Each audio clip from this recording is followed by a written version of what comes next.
Quando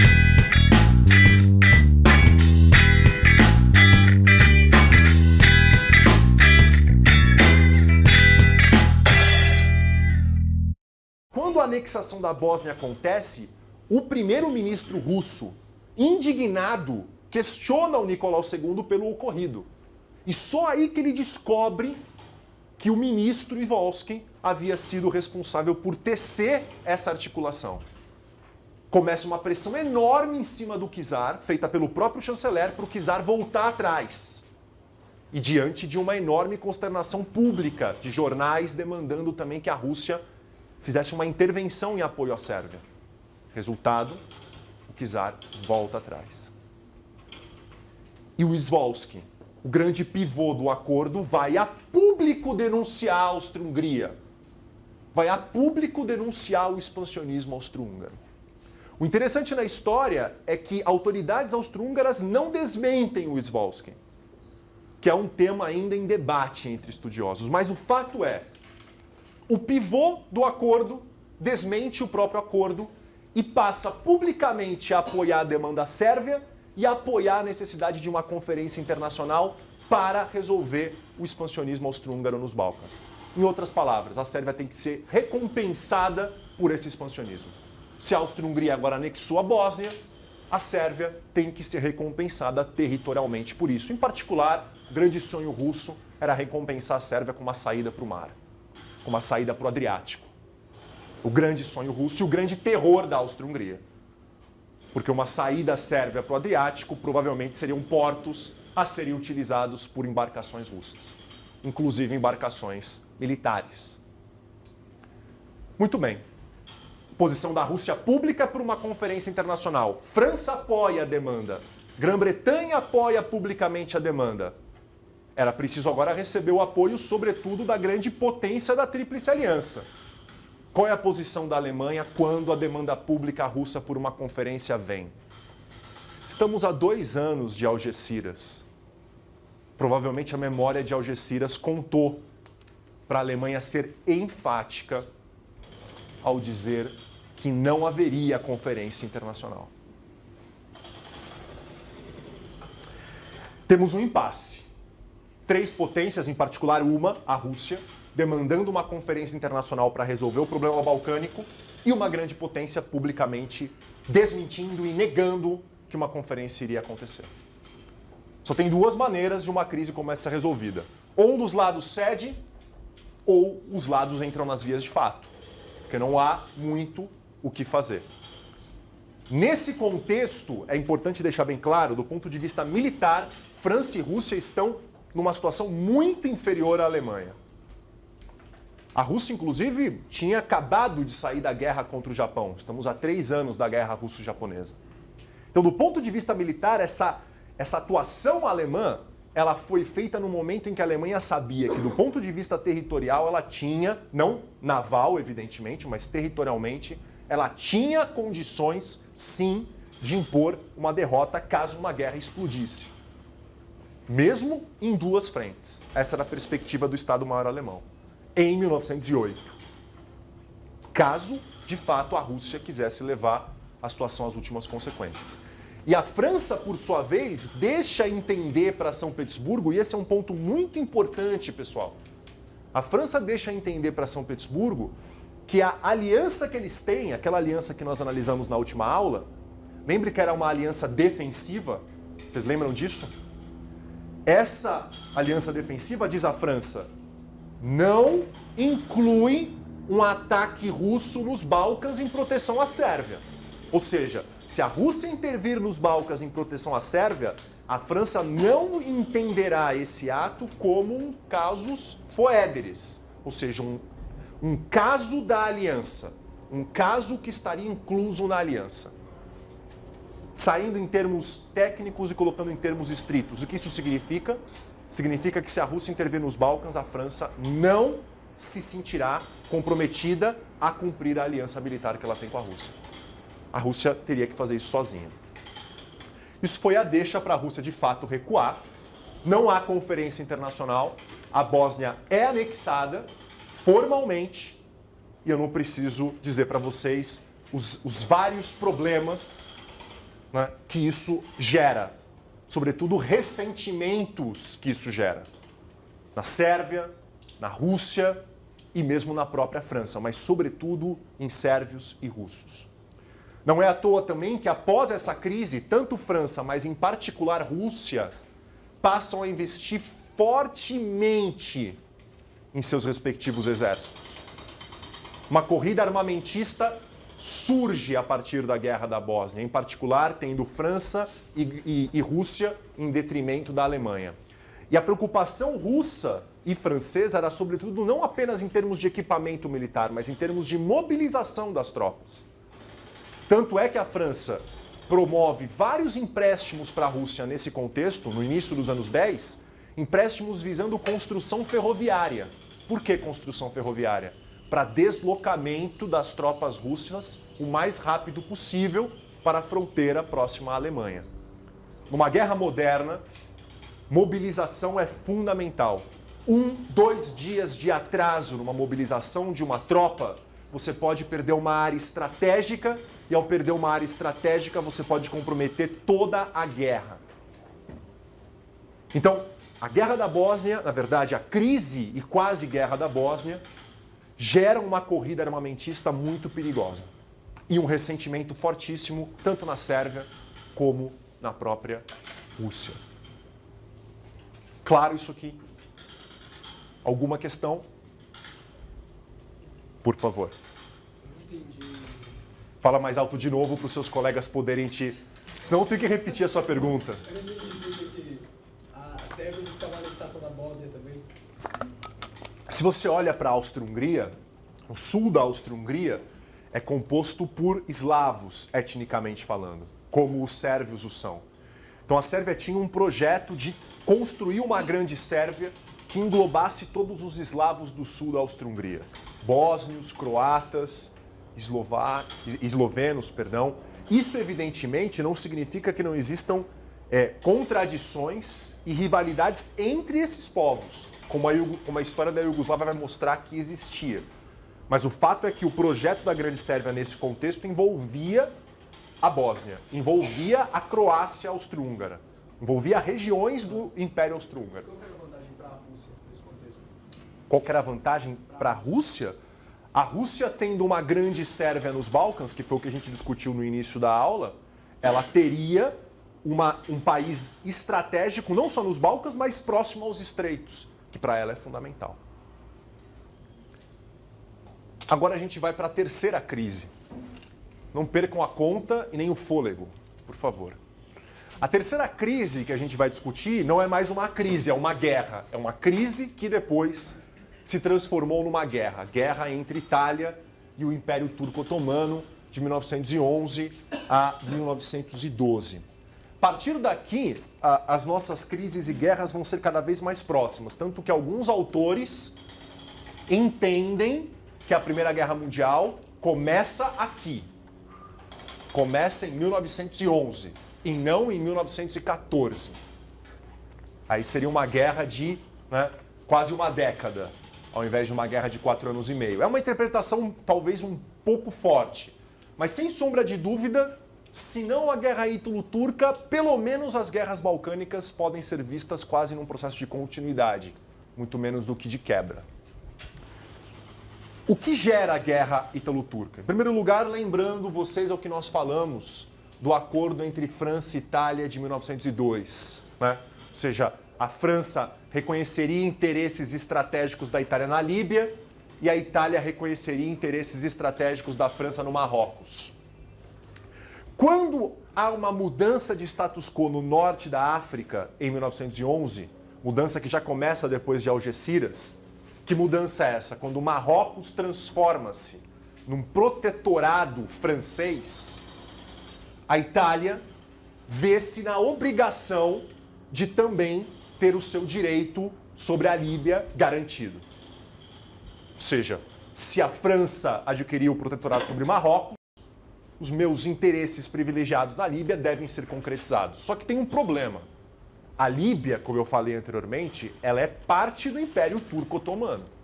Ela é uma província do Império Turco-Otomano. Então, obter a Líbia significa entrar em guerra contra Constantinopla, com consequências imprevisíveis. Por que consequências imprevisíveis? Porque é um império que já passa por dificuldades financeiras, por dificuldades militares, e que se entrar em guerra com uma potência europeia, tudo bem que a Itália, em comparação às outras 5, era uma potência militar menor, mas mesmo assim muito superior a Constantinopla, se entrar em guerra com a potência europeia, isso pode gerar desestabilização no império inteiro. E, em particular, na área mais problemática para nós. Que área é essa? Nos Balcãs. O interessante é que a Itália age com conhecimento de todos os grandes estados europeus.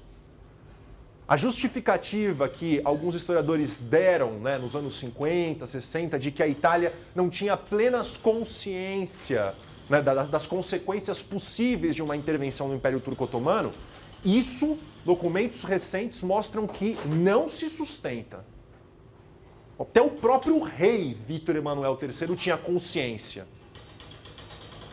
Pelo menos se os memorandos que nós tivemos acesso foram lidos pelo rei, ele teve consciência. E é interessante que antes da intervenção ocorrer, a Itália consulta vários países europeus.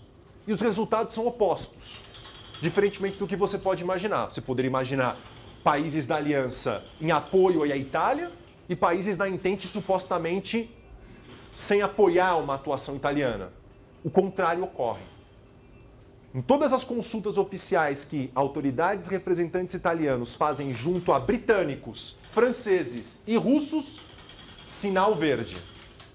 A Itália vem sofrendo discriminação comercial na Líbia em razão dos turcos.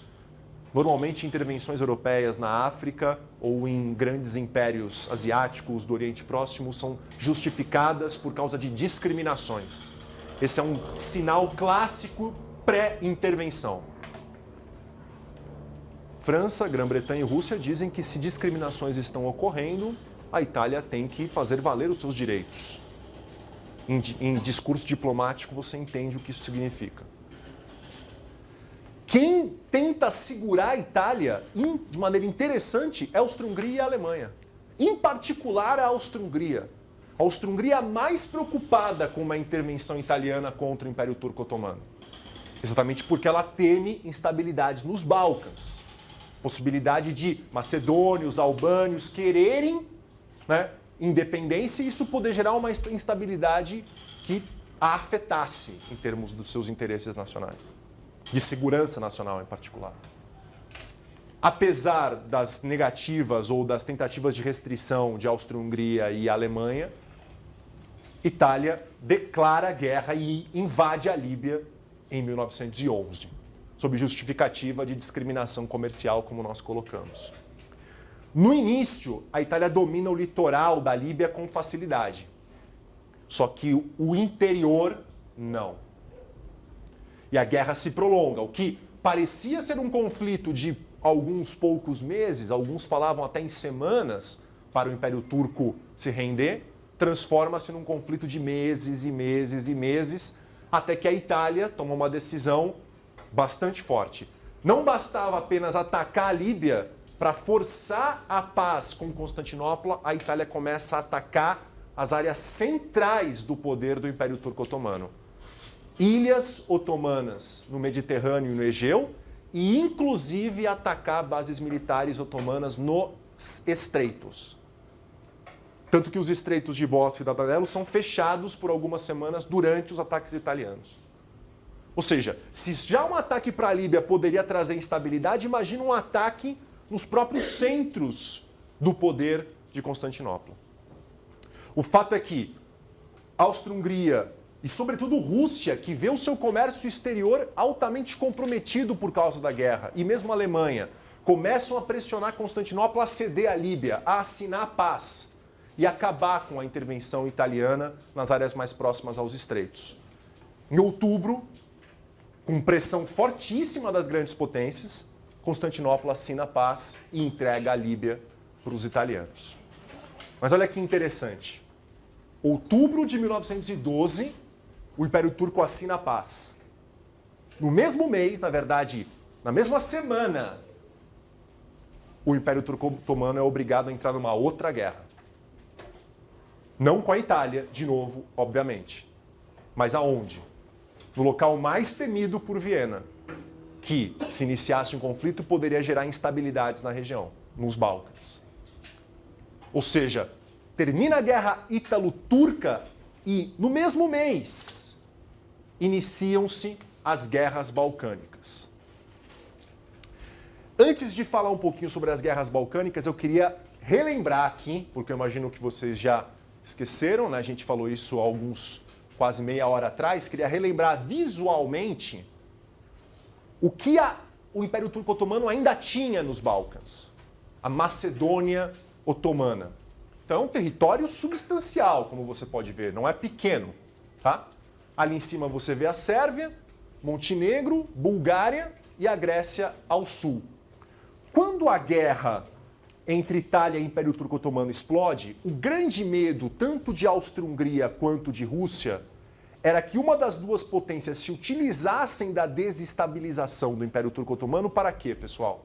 Para quê? Para estender domínio exatamente nesta região. Rússia tinha um claro temor de que a Áustria-Hungria pudesse se aproveitar, como fez com a Bósnia, e ampliar domínio na Macedônia Turca. E, por sua vez, a Áustria-Hungria também temia que a Rússia pudesse utilizar estados eslavos, como a Sérvia, para fazer a mesma coisa. Ou seja, a guerra ítalo-turca gera uma enorme tensão diplomática nos Balcãs entre Áustria-Hungria e Rússia, porque ambos temiam que ambos se utilizassem do conflito para expandir a sua influência na região. Quem toma uma atitude defensiva importante, que vai ter enormes consequências para a história regional, quem toma o primeiro passo nesse sentido, é a Rússia. A Rússia, no início de 1912, enquanto a guerra entre italianos e turcos está em curso, a Rússia incita, fomenta, contribui para uma aproximação entre Sérvia e Bulgária, inimigos potenciais, porque ambos têm claro interesse, né, em eles próprios dominarem esse restante de território do Império Turco-Otomano nos Balcãs. A Rússia fomenta uma aliança defensiva entre esses dois estados balcânicos. No início de 1912, a aliança estabelecia que, caso um terceiro poder tentasse entrar nos Balcãs, eles se uniriam e se ajudariam numa guerra. Que terceiro poder você acha que estava aí em tela, né, nesse acordo defensivo entre búlgaros e sérvios? Áustria-Hungria, evidentemente. O terceiro poder é a Áustria-Hungria. Então, se a Áustria-Hungria tentar algo, Sérvia e Bulgária se uniriam e indiretamente você subentende que a Rússia também contribuiria para impedir com que a Áustria pudesse dominar essa região. Só que esse acordo militar defensivo tinha uma parte secreta, que estabelecia uma repartição dos territórios turcos entre os dois. Ou seja, caso de fato a guerra acontecesse, como é que vai ficar a Macedônia? Como é que vai ficar a Macedônia? O norte era o mais complicado, porque ambos queriam muito. Então, decidiu-se que a região norte seria uma região de litígio a ser decidida pela Rússia. O centro ficaria com a Sérvia, pegando aqui esse território que ligaria Sérvia e Montenegro. E o sul, pegando grande parte da Trácia Oriental, ficaria com a Bulgária. Uma parte secreta do acordo. Mas o acordo era defensivo. Então ele só seria acionado caso a Áustria tomasse alguma atitude mais grave. A Rússia, de uma certa maneira, se segurava nessa questão. É um acordo apenas defensivo. O problema é que uma vez que Sérvia e Bulgária começam a conversar mais sistematicamente, elas não param num acordo defensivo. Meses depois, elas assinam um acordo ofensivo. O que significa que se qualquer uma das duas entrar em guerra, a outra entra. E o acordo ofensivo entre Sérvia e Bulgária não para em Sérvia e Bulgária. Logo a Grécia entra. Logo Montenegro entra, formando uma Liga Balcânica. Exatamente no momento em que o Império Turco assina a paz com a Itália, a Liga Balcânica ataca a Macedônia Turca nos Balcãs. sem que a Rússia tivesse controle desse processo.